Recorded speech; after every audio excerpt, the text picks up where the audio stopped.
Hello दोस्तों, मेरा नाम है विनोद कुमार।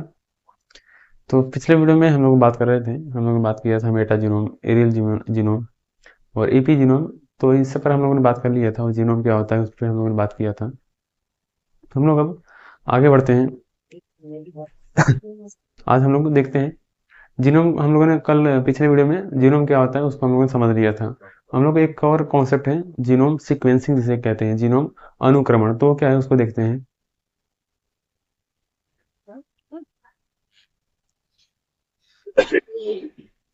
जीनोम सीक्वेंसिंग,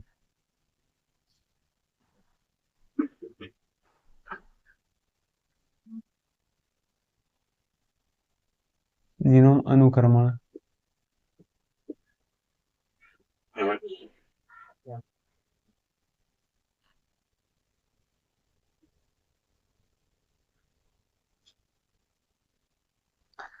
तो जीनोम सीक्वेंसिंग क्या होता है, यानी कि जीनोम अनुक्रमण क्या होता है उस पर बात करते हैं हम लोग। अब हमारे सेल में हमारे सेल में जो न्यूक्लियस होता है, न्यूक्लियस में से डीएनए के धागे होते हैं जो कि आपस में से लिपटे हुए रहते हैं, जिसे हमने कहा था क्रोमेटिन फाइबर, जो कि पहले डीएनए का धागा हिस्टोन प्रोटीन पर लिपट करके बहुत ज्यादा कंडेंस होता है, जिसे हम लोग न्यूक्लियोसोम कहते हैं। जब हिस्टोन प्रोटीन पर डीएनए का धागा लिपट जाता है, न्यूक्लियोसोम, जब बहुत ज्यादा कंडेंस हो जाता है तो क्रोमेटिन फाइबर होता है, जो कि कुछ इस तरीके से दिखता है। ये हमारा क्रोमेटिन फाइबर है, एक डीएनए का धागा है हमारा। अभी डीएनए के धागों को हमने खोल के देखा था, तो ये कुछ इस तरीके से दिखा था हमें, कुछ इस तरीके से दिखता है। हमने ये भी बात किया था इस पर, एटीजीसी के जो है नाइट्रोजन बेस के जो अक्षर रहते हैं, हमने बात किया था जो एटीजीसी होते हैं इस पर, वो बार बार जो है रिपीट हो सकता है, मतलब कि बार बार रिपीट भी हो सकता है, और उसका क्रम चेंज भी हो सकता है, क्योंकि डीएनए में सैटेलाइट डीएनए भी होता है, उस पर हम लोगों ने बात किया था। रिपीटेटिव डीएनए भी होता है। तो यहाँ पर अब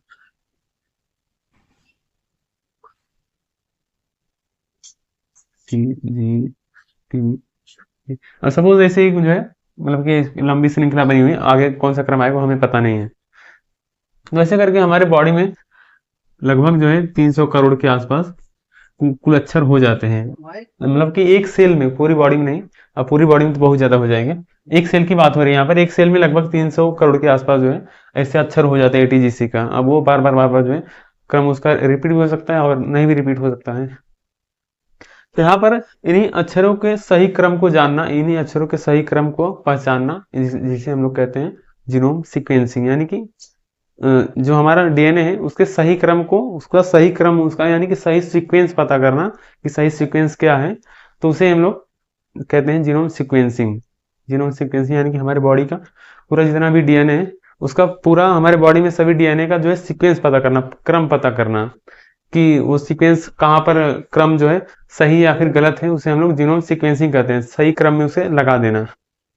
अब ये कैसे किया जाता है। अब आप लोग कहेंगे तो 300 करोड़ अक्षर है, उसको कैसे करना रहेगा। अब वो तो जो है रिपीट भी नहीं होता।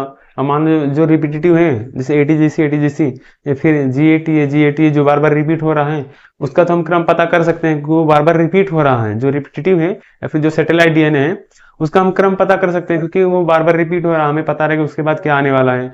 वही अक्षर आएगा जो बार बार रिपीट हो रहा है। लेकिन जो नॉन रिपीटेटिव है, जो बार बार रिपीट नहीं हो रहा है, उसका हम कैसे पता करेंगे। तो यहाँ पर वही बात आ जाती है। देखो, उसके लिए क्या किया जाता है, तुलना किया जाता है। सपोज हमने कहा है कोई बीमार व्यक्ति है, बीमार व्यक्ति, और ये कोई स्वस्थ व्यक्ति है, ये कोई ये कोई स्वस्थ व्यक्ति है, ये कोई बीमार व्यक्ति है। हमने कहा स्वस्थ व्यक्ति ए है और बीमार व्यक्ति हमारा बी है। अब अब ये जो मान लो ये बीमार व्यक्ति बी है, अब इसके अंदर कोई जो है वंशानुगत कोई बीमारी है। अब इसके पिताजी में वो बीमारी थी, उसके दादाजी में भी वो बीमारी थी, अब इसके अंदर भी वो बीमारी, अब ये जहाँ रह रहा है उसके आसपास के लोगों में भी वो बीमारी है। अब वैज्ञानिक क्या करेंगे, इसके अंदर क्या बीमारी है, तो वहां पर काम आता है जीनोम सीक्वेंसिंग। वैज्ञानिक क्या करेंगे, इसके पूरे सेल का जो है, इसके पूरा डीएनए का क्रम सजाएंगे वैज्ञानिक, मतलब कि अब वो मशीन से होता है सब कुछ। अब इतना पढ़ पाना तो आसान है नहीं, मतलब कि मशीन ही करती है सब कुछ। तो वैज्ञानिक क्या करेंगे, जो बीमार व्यक्ति है उसके उसका पूरे डीएनए का जो है क्रम सजाते हैं, उसका पूरा जीनोम सीक्वेंसिंग यहीं पर काम आता है। इसका आप सीक्वेंस देखेंगे, वैज्ञानिक देखेंगे इसका क्रम क्या है। अब ये जो स्वस्थ व्यक्ति है, स्वस्थ व्यक्ति से इसके क्रम से जो है बीमार व्यक्ति के जो है तुलना की जाएगी।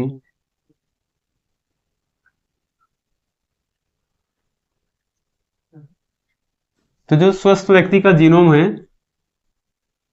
स्वस्थ व्यक्ति का जीनोम सीक्वेंसिंग जो है उससे बीमार व्यक्ति के जो है जो क्रम है जीनोम सीक्वेंस, जो बीमार व्यक्ति का जीनोम सीक्वेंस है क्रम है, उसको स्वस्थ व्यक्ति के मास्टर कॉपी से तुलना किया जाएगा और देखा जाएगा कि कहाँ पर गलत हुए। सपोज यहाँ पर जो है एप्पल कहीं पर आ रहा है, तो यहाँ पर जो है APPE है, तो वैज्ञानिक समझ जाएंगे कि यहाँ पर जो है ई मिस्टेक है किसी जीन में, जो है यहाँ पर एल है, यहाँ पर पी के बाद सीधा ई आ गया है, तो वैज्ञानिक समझ जाएंगे ये जीन में प्रॉब्लम है।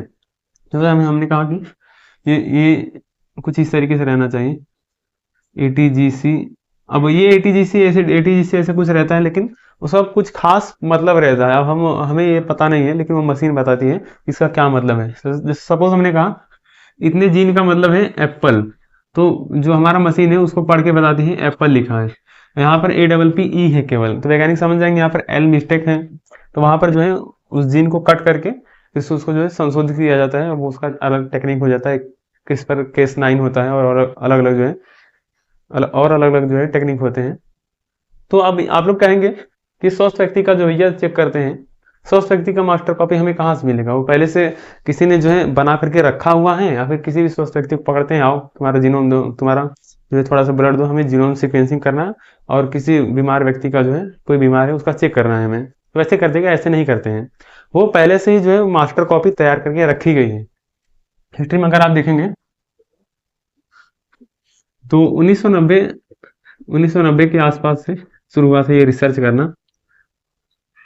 1990 के आसपास से ये रिसर्च शुरू हुआ था और 2003 में जाकर के कंप्लीट होता है। तो एक व्यक्ति के मतलब कि स्वस्थ व्यक्ति का, स्वस्थ मानव का, स्वस्थ व्यक्ति का जो है जीनोम सीक्वेंस तैयार किया जाता है। जीनोम सीक्वेंस,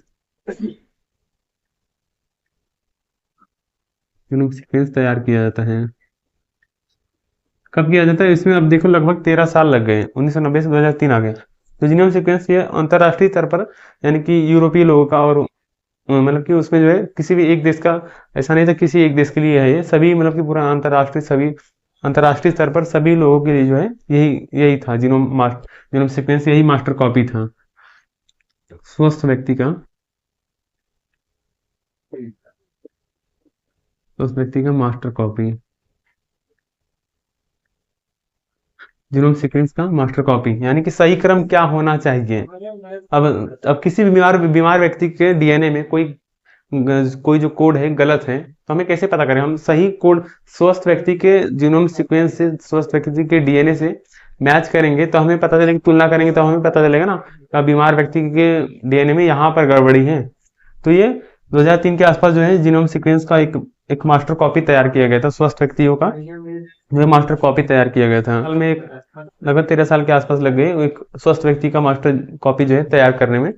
तब अब ये इसमें जो है थोड़ी बहुत त्रुटि रह गई थी, इस वाले में थोड़ी बहुत त्रुटि रह गई थी, तो 2022 में जो है अपडेट किया जाता है, इसको जो है पूरी तरीके से सही किया जाता है। जीनोम सीक्वेंस जो मास्टर कॉपी था इसको अपडेट किया जाता है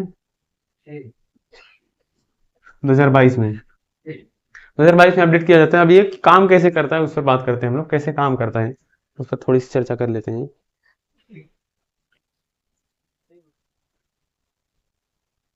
अब देखो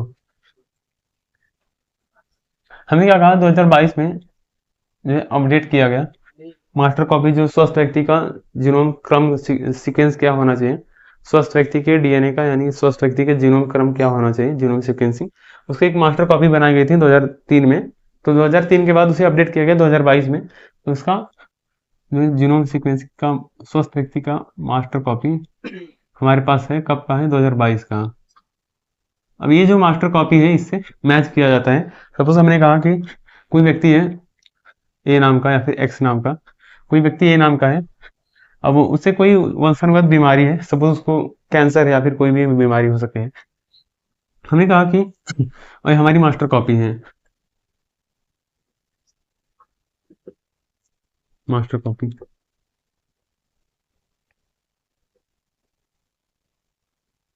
जब हमने जो बीमार व्यक्ति था, बीमार व्यक्ति, जो बीमारी से पीड़ित व्यक्ति ए है, इसके अंदर सपोज कैंसर वगैरह कोई भी बीमारी है, तो इसका हमने जो है जब हमने इसका जीनोम सीक्वेंस देखा, इसके डीएनए का क्रम देखा, उसको खोल के डीएनए के धागे को देखा हमने, उसका हमने क्रम कुछ इस तरीके से पाया कि सपोज कोई जीन था, द अब वहां पर कोड रहता है, अब मैं एग्जांपल ले रहा हूं, the apple is the apple is blue, the apple is blue. अब सपोज ये कोई जीन है, अब यहाँ पर अब इसका कोडिंग क्या है, मैंने अब ऐसे लिख दिया है एग्जाम्पल के लिए, blue, the apple is blue. अब जो हमारी मास्टर कॉपी थी, उससे हमने मैच करके देखा, उससे हमने मैच करके देखा, उससे हमने मैच करके देखा, तो हमें क्या देखने को मिला, द एप्पल इज रेड। जब हमने मास्टर कॉपी जो 2022 का जो मास्टर कॉपी था, जो स्वस्थ व्यक्ति का जीनोम था, जो स्वस्थ व्यक्ति का जीनोम क्रम था, उससे हमने मैच किया बीमार व्यक्ति के जीनोम से, तो हमें क्या देखने को मिला, द एप्पल इज ब्लू था बीमार व्यक्ति के क्रम में। और जब मास्टर कॉपी स्वस्थ व्यक्ति के मास्टर कॉपी में हमने देखा, तो हमें क्या देखने को मिला, द एप्पल इज रेड। यानी कि अब वैज्ञानिक समझ जाएंगे यहाँ पर कोई ये जीन है, इसमें ही त्रुटि है, यहाँ पर ब्लू की जगह रेड होना चाहिए था। तो वैज्ञानिक क्या करेंगे, क्रिस्पर केस9 या फिर एक टेक्निक होती है क्रिस्पर केस9, हम लोग आगे बात करेंगे उस पर कैसे काम करती है वो।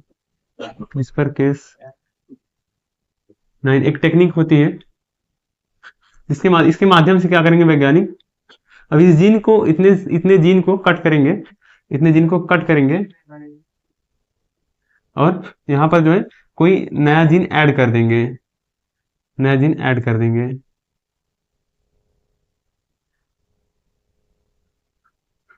जीन एक्स कोई यहाँ पर ऐड करेंगे, तो वहां पर ब्लू जो है उसको कट करके हटा करके वहां पर रेड नाम का जो है जीन लगाएंगे, तब वो व्यक्ति जो है उसकी बीमारी सही हो जाएगी। तो इस तरीके से काम करता है मास्टर कॉपी, यानी कि जीनोम सीक्वेंस का काम कहाँ पर आता है, इस तरीके से यूज किया जाता है जीनोम सीक्वेंस का।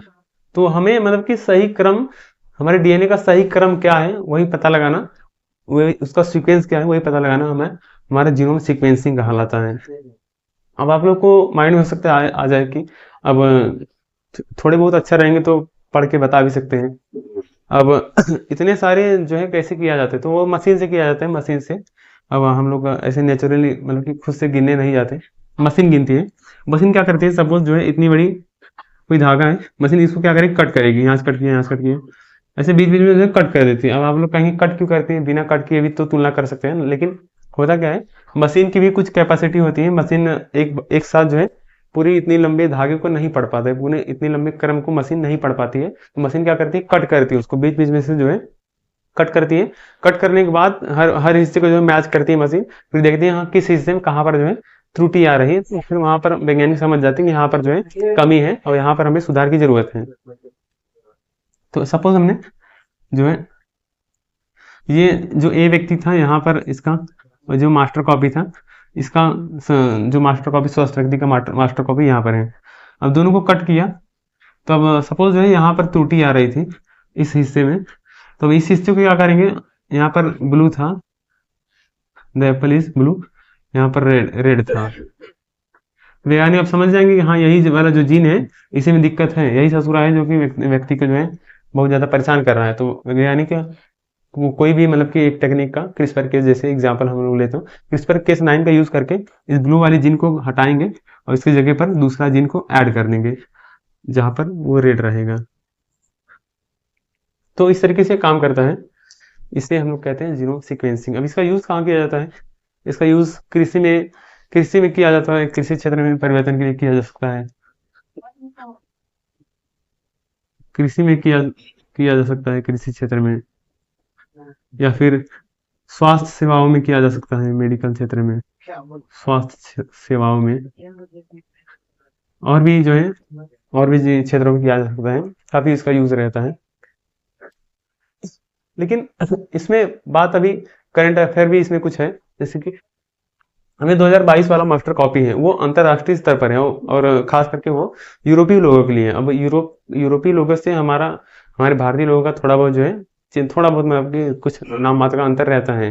तो हम अब उस पर भी निर्भर नहीं रह सकते। हमारे भारत का खुद मतलब कि हमारे भारत में खुद से जो है खुद का मतलब हमारे इंडिया के लोगों का जो है जीनोम सीक्वेंस तैयार किया जा रहा है, मास्टर कॉपी, यानी कि उसमें जो केवल इंडिया के लोगों का ही जो है लिया जा रहा है डीएनए, मतलब कि क्रम पता करने के लिए।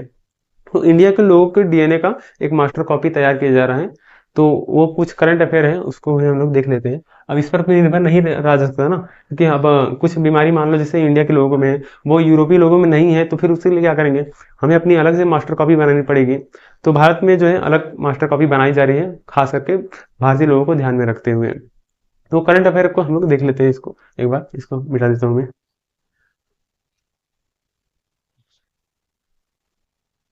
तो इसको देख लेते हैं, हमारा करंट अफेयर का पार्ट हो जाता है।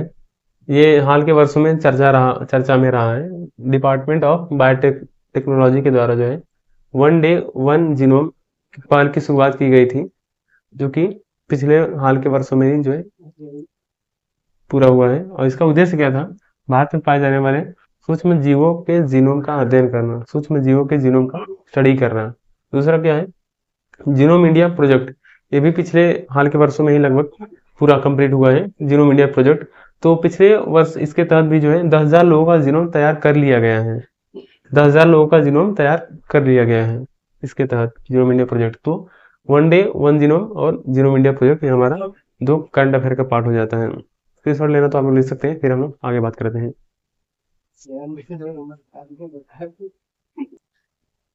चलो आगे बढ़ते हैं हम लोग।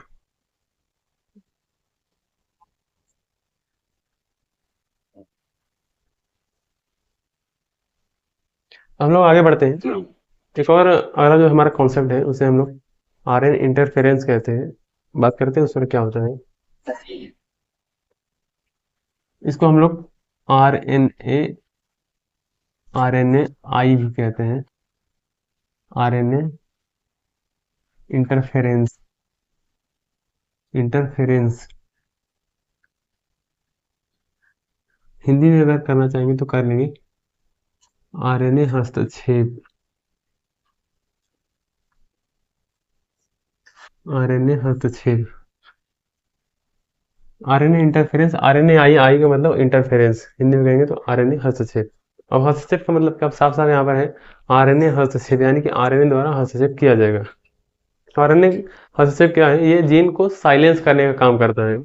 किसी भी जीव में, चाहे आप पौधों की बात करो या फिर पशुओं में, हमारे बॉडी के अंदर जो सपोज कोई बैक्टीरिया जो है अटैक कर रहा है, तो हमारे बॉडी में आरएनए आई, ये आरएनए इंटरफेरेंस एक्टिव रहता है। तो नेचुरली तरीके से जो है वो जीन साइलेंसिंग का काम करता है। उसमें हम कुछ भी नहीं करें तो भी वो जो है गलत, अगर कोई मैसेज आ रहा है सपोज डीएनए ने आरएनए को, एमआरएनए को कोई जो है गलत संदेश दे दिया प्रोटीन बनाने के लिए, हमारी बॉडी को जो है मतलब कि कोई गलत प्रोटीन बनाने के लिए एमआरएनए जा रहा है संदेश देने राइबोसोम को, तो वहां पर गलत प्रोटीन बनने जा रहा है। तो अब ये आरएनए आई क्या करेगा, उस एमआरएनए को कट कर देगा बीच में से, ताकि जो गलत प्रोटीन है वो बन ना पाए। सपोज हम लोग एक फिगर से समझने की कोशिश करते हैं।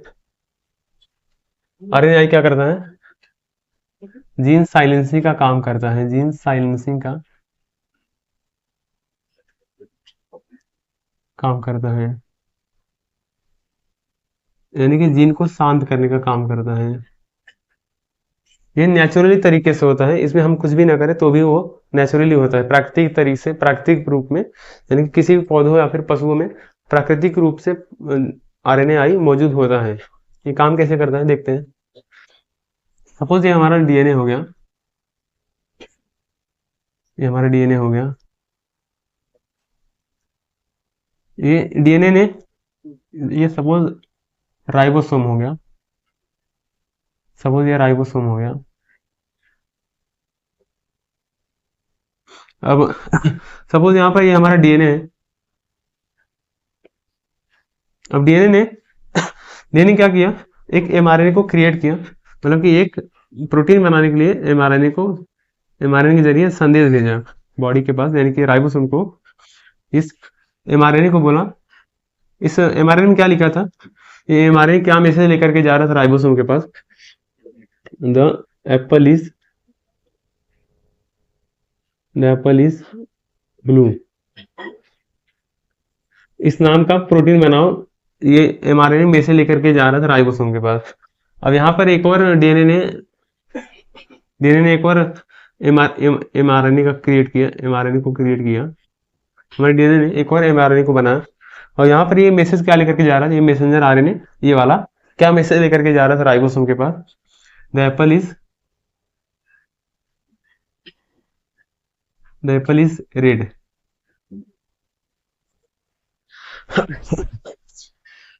तो हमारे बॉडी में, हमारे सेल में आरएनए आरएनए आई, हमारे बॉडी में आरएनए आई नेचुरली प्राकृतिक तरीके से जो है पहले से ही मौजूद रहता है। आरएनए आई पहले से ही मौजूद रहता है। सपोज जैसे किसी कंपनी में जो है, या फिर किसी भी जो है सोसाइटी में, किसी सोसाइटी में जो है बाहर सिक्योरिटी खड़े रहते हैं, या फिर किसी कंपनी में बाहर सिक्योरिटी खड़े रहते हैं, हमेशा सक्रिय रहते हैं, ऐसे ऐसे चलते रहते हैं।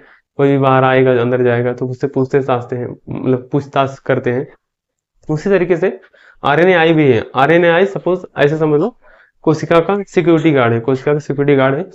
यहाँ पर कोई भी डीएनए ने कोई भी गलत मैसेज डीएनए ने कोई भी गलत मैसेज देने के लिए एमआरएनए को बनाया, तो हमारा आरएनए आई क्या करेगा, उस गलत मैसेज को प्रोटीन बनने से पहले, यानी कि पहले उस मैसेज को फाड़ फूड़ के फेंक देगा, पहले उसको कट कर देगा। जब मैसेज ही कट हो जाएगा तो प्रोटीन बनेगा ही नहीं। अब सपोज हमारा आरएनए आई है, यहाँ पर ये सक्रिय रहता है, आरएनए इंटरफेरेंस आरएनए आई यहाँ पर सक्रिय है, और सक्रिय रहता है हमेशा ही। सपोज यहाँ पर हमारा आरएनए आई है।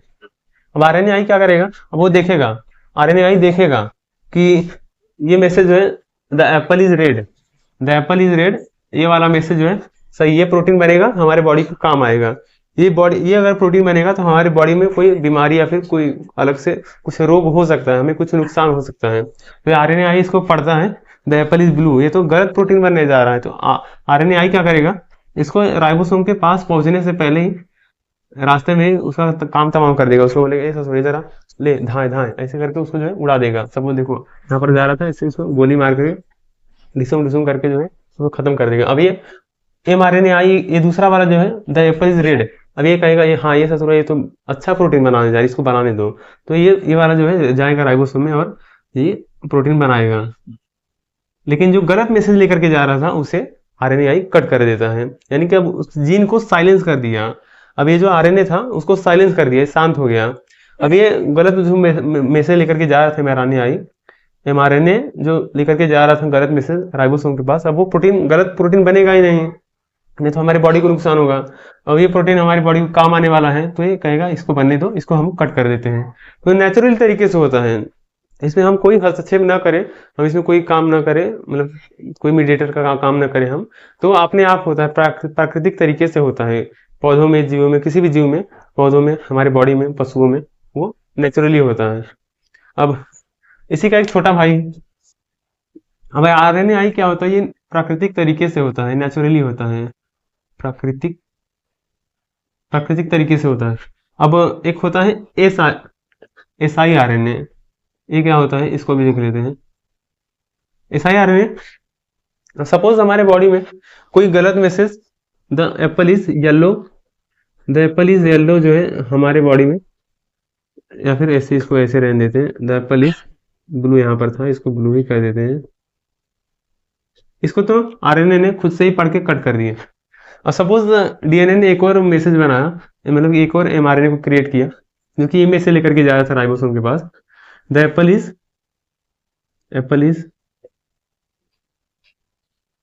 Is yellow. हमारा हमारा आरएनए आई सपोज ऐसा होता है कि इसको पहचान नहीं पा रहा है, मतलब कि गलत मैसेज जा रहा है राइबोसोम के पास, गलत प्रोटीन बनने जा रहा है, लेकिन हमारा आरएनए आई उसको पढ़ नहीं पा रहा, पहचान नहीं पा रहा है। आरएनए आई का जो सिस्टम है उसको पहचान नहीं पा रहा है। तो वैज्ञानिक क्या करते हैं, लैब में एक आरएनए का क्रिएट करते हैं, एक आरएनए को क्रिएट करते हैं, जिसे हम लोग एसआई आरएनए करते हैं कहते हैं। तो एसआई आरएनए क्या करता है, इसको जाकर के बताएगा, इसको जाकर के बताएगा, ससुरा इधर देख, इधर वो एक बकलूलवाज आ रहा है इसके पास, वो जाएगा तो गलत गलत प्रोटीन बन जाएगा। अब ये कहेगा हाँ हाँ दिख गए, फिर ये क्या करेगा, इसको आकर के इसको भी कट कर देगा, हमारे रहते तुम जाओ गलत प्रोटीन बनेगा। तो ये क्या करता है, इसको भी, मतलब ये गलत प्रोटीन को बनने से रोकता है। अब जीनोम सीक्वेंसिंग क्या था, जीनोम सीक्वेंसिंग बीमारी को पढ़ना, यानी कि कहाँ पर सीक्वेंस गलत हुआ है उसको पढ़ना था। तो अब ये क्या है, आरएनएआई, जहां पर गलत गलत मैसेज जहां पर जा रहा है, प्रोटीन बनने, जहां पर गलत प्रोटीन बनने जा रहा है, उसको रोकना आरएनएआई का काम है, वो भी नेचुरली तरीके से। अगर हम जो है लैब में बना करके क्रिएट करते हैं आरएनए, तब ये जाकर के इसको बताता है कि हाँ ये गलत मैसेज आ रहा है बनने, तो फिर ये इसको हम लोग कहते हैं एसआई आरएनए, जो कि लघु लघु हस्तक्षेप का काम करता है। लघु हस्तक्षेप का काम करता है।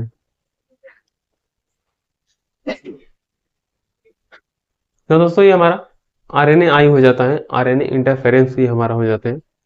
और आई होप आप लोगों को समझ में आया होगा। तो मैंने काफ़ी जो है टाइम देकर के समझाया, अच्छे से समझाने की कोशिश की है, तो मेरे ख्याल से समझ में आया होगा आप लोगों को। और स्क्रीनशॉट लेना तो आप लोग ले सकते हैं, फिर हम लोग आगे बात करते हैं।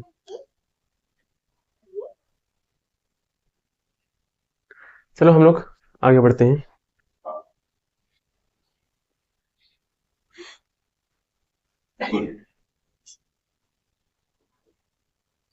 एक और कॉन्सेप्ट है, उस पर बात करते हैं हम लोग। एक हो जाता है, जैसे हमने अभी आरएनए आई देखा, आरएनए इंटरफेरेंस, अभी हम लोग देखने जा रहे हैं क्रिस्पर इंटरफेरेंस, क्रिस्पर आई, इसका क्या मतलब होता है, क्या होता है, बात करते हैं उस पर। क्रिस्पर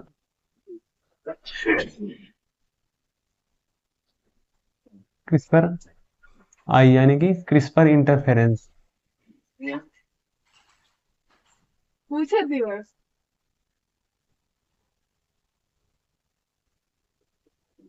क्रिस्पर इंटरफेरेंस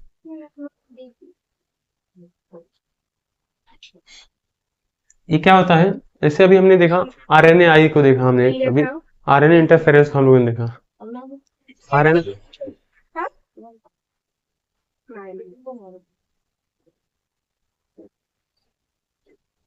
जैसे अभी हम लोगों ने देखा आरएनए आई को, आरएनए इंटरफेरेंस को हम लोगों ने देखा। आरएनए इंटरफेरेंस क्या है? जो कि प्राकृतिक तरीके से होता है, प्राकृतिक तरीके से किसी जीन को साइलेंस करने का काम करता है हमारा आरएनए आई। अब उसी काम को हम लोग खुद से करते हैं आर्टिफिशियली, तो इसे कहते हैं क्रिस्पर इंटरफेरेंस, क्रिस्पर आई। अब आरएनए आई में क्या था, वो नेचुरली हो रहा था अपने आप से ही, और यहाँ पर क्रिस्पर आई में क्या है, हम इसे खुद से कर रहे हैं, ये अपने आप से नहीं हो रहा है, ये प्राकृतिक तरीके से नहीं हो रहा है, इसे हम खुद से कर रहे हैं, खुद से आर्टिफिशियली तरीके से कर रहे हैं, तो ये क्रिस्पर आई हो जाता है। अभी ये कैसे काम करता है उस पर बात करते हैं। आर्टिफिशियली तरीके से हम जब किसी जीन को साइलेंस करते हैं, जैसे आरएनए आई क्या करता था, प्राकृतिक तरीके से किसी जीन को साइलेंस करता था, उसे हमने आरएनए आई कहा, आरएनए इंटरफेरेंस। अब यहाँ पर क्रिस्पर इंटरफेरेंस है, हम किसी जीन को साइलेंस करते हैं, लेकिन वो नेचुरली तरीके से नहीं, उसे हम खुद से कर रहे हैं आर्टिफिशियली तरीके से। तो इसमें क्या होता है, एक आप लोगों ने सुना होगा, एक कैस नाइन होता है, एक कैस नाइन होता है, कैस नाइन, तो ये अलग हो जाता है, कैस नाइन अलग है, इसको यहाँ पर मत जोड़ के देख लेना। कैस नाइन अलग हो जाता है, इसको आणविक कैंची कहते हैं, आणविक कैंची।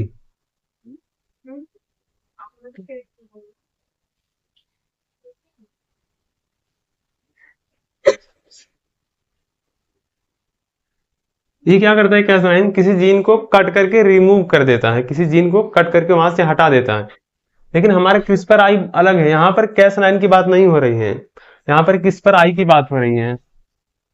तो क्रिस्पर आई में क्या होता है, यहाँ पर डेड कैस नाइन का यूज किया जाता है, डेड कैस नाइन का यूज किया जाता है।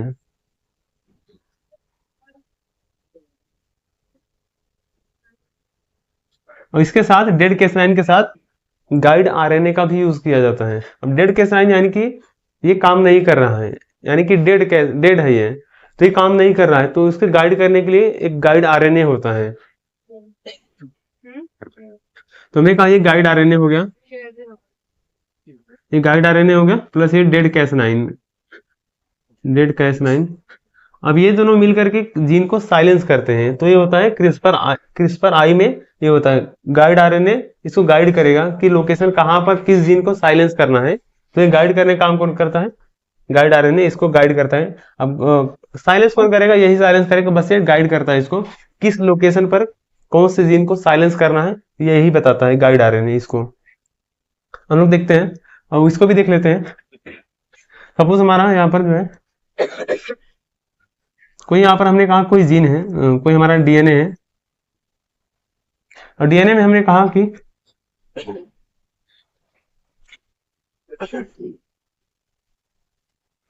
डीएनए में हमने कहा कि ये जो जीन था, ये जीन कैंसर के लिए जिम्मेदार है। सपोज हमने कहा ये जीन एक्स है, सपोज हमने कहा ये जीन एक्स है, ये जीन एक्स कैंसर के लिए जिम्मेदार है। अब अब क्या होता है ये जो गाइड आरएनए है, गाइड आरएनए इसको गाइड करेगा, इसको बताएगा डेड कैस9 को। अभी अंधा होता है, इसको पता नहीं कहाँ पर जाकर किस जीन को साइलेंस करना है, इसको लोकेशन कुछ पता नहीं होता, तो गाइड आरएनए इसको लोकेशन बताता है, इनका हाथ पकड़ करके लेके जाता है यहाँ पर कि चलो यहाँ पर ये इस लोकेशन पर ये वाला जीन है, ये कैंसर के लिए जिम्मेदार है, इसको इसको साइलेंस करो। तो क्रिस्पर आई क्या करता है, कट नहीं करता, जीन को कट नहीं करता है। जैसे आरएनए आई जीन को कट नहीं कर रहा था, प्राकृतिक तरीके से जीन को केवल साइलेंस कर देता था।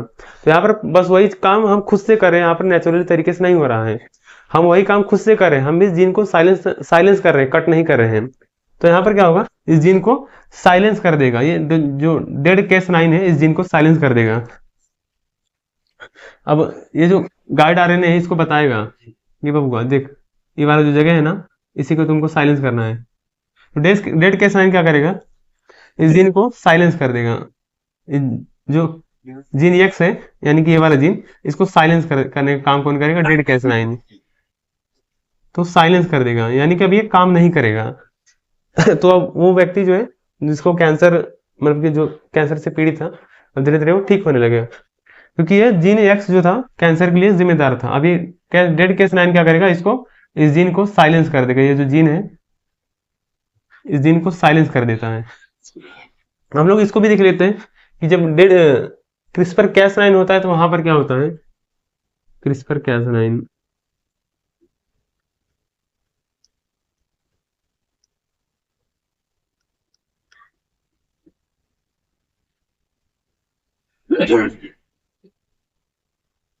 हमने कहा कोई जीन, कोई डीएनए हो गया हमारा, और हमने कहा कि यहाँ पर जो है, यहाँ पर ये जो जीन था ये कैंसर के लिए जिम्मेदार था।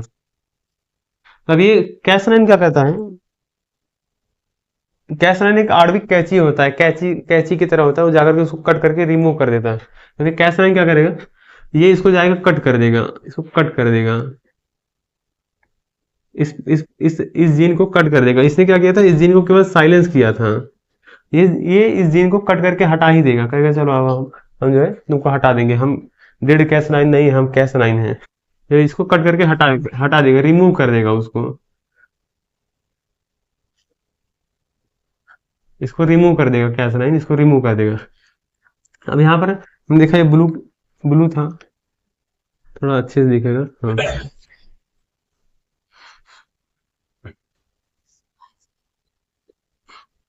अभी ये वाला जीन था, अब यहाँ पर ब्लू था, यहाँ पर हमने कहा रेड है। हो सकता है उसको कट करके हटा दिया जाए, या फिर ऐसा भी हो सकता है कि उसकी जगह पर कोई दूसरा जीन भी वहां पर ऐड कर दिया जाए। जैसे हमने कहा इसको कट करके हटा दिया, अब इसकी जगह पर दूसरा जीन भी यहाँ पर ऐड किया जा सकता है। सपोज ये कोई जीन है, सपोज ये कोई जीन है, ये कोई जीन है, और इसको कट करके इसको यहाँ पर ऐड कर देंगे।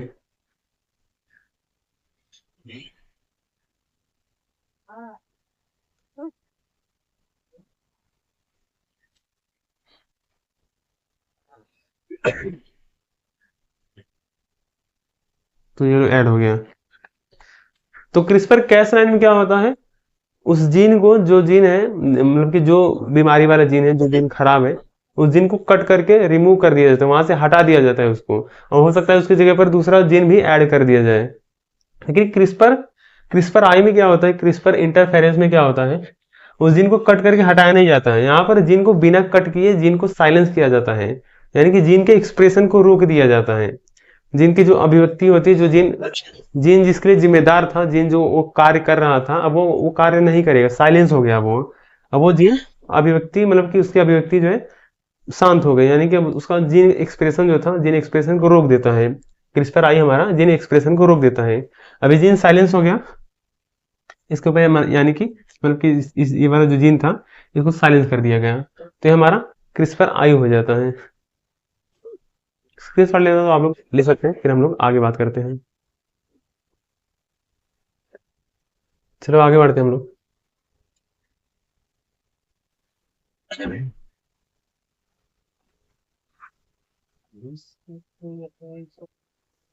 एक और कॉन्सेप्ट हो जाता है हमारा, एक रिकॉम्बिनेंट डीएनए होता है, आप लोगों ने सुना होगा, तो ये क्या होता है उस पर बात करते हैं हम लोग। हम लोगों ने शुरुआती क्लास में ही बात किया था, प्रोकैरियोटिक सेल क्या होता है और यूकैरियोटिक सेल क्या होता है। तो हमने कहा ये सपोज कोई बैक्टीरिया है, और बैक्टीरिया का जो सेल है, बैक्टीरिया के सेल में, इसके सेल में प्रोकैरियोटिक सेल है ये, प्रोकैरियोटिक,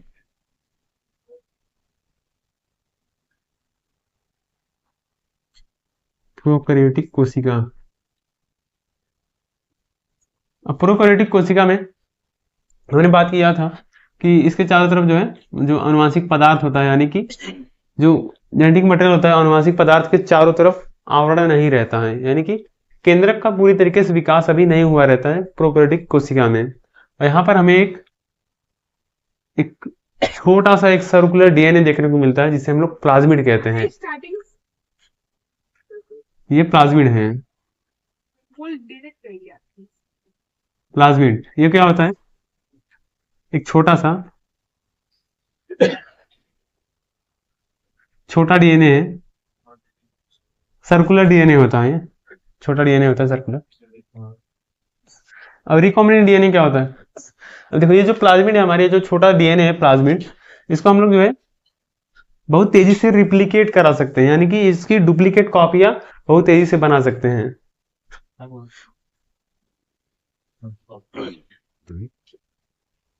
इसको तेजी से रेप्लिकेट करा सकते हैं।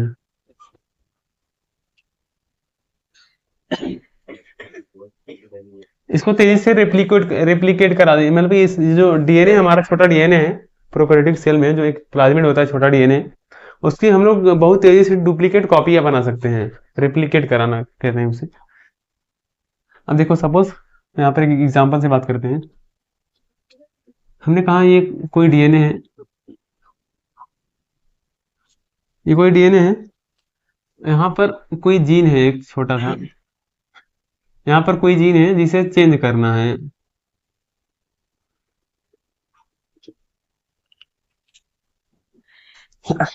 ये डीएनए हमारा, यहाँ पर कोई जीन है जिसे हमें चेंज करना है, तो हम क्या करेंगे, ये प्लाज्मिड प्लाज्मिड को उठाते हैं, ये प्लाज्मिड को हम उठाएंगे, ये हमने प्लाज्मिड लिया और यहाँ पर हमने कट किया, किसी भी विधि से, अलग टेक्निक से हमने यहाँ पर कट किया, ये ऐसे सर्कुलर डीएनए था, हमने यहाँ पर छोटा सा एक कट मारा, यहाँ पर हमने प्लाज्मिड है, ऐसे देखते हैं ये प्लाज्मिड है, यहाँ पर हमने इस यहाँ पर छोटा सा कट मारा, यहाँ पर इतना छोटा सा कट मारा, और यहाँ पर हमने कोई अलग से जो है जीन ऐड कर दिया, इतना यहाँ पर जो जीन था उसको कट करके यहाँ पर हमने दूसरी जगह से यहाँ पर जीन को ऐड कर दिया। अब जब हमने प्लाज्मिड को कट किया थोड़ा सा और यहाँ पर उसके जीन को हटा करके दूसरा जीन यहाँ पर ऐड किया, तो इसी को हम लोग कहते हैं रिकॉम्बिनेंट डीएनए, इसी को कहते हैं हम लोग रिकॉम्बिनेंट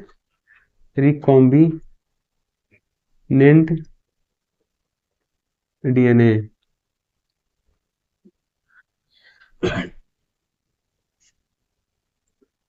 ये जो हमारा, जो हमने दूसरा जीन लगाया इसको कट करके प्लाज्मिड को, इसी को हम लोग रिकॉम्बिनेंट डीएनए कहते हैं।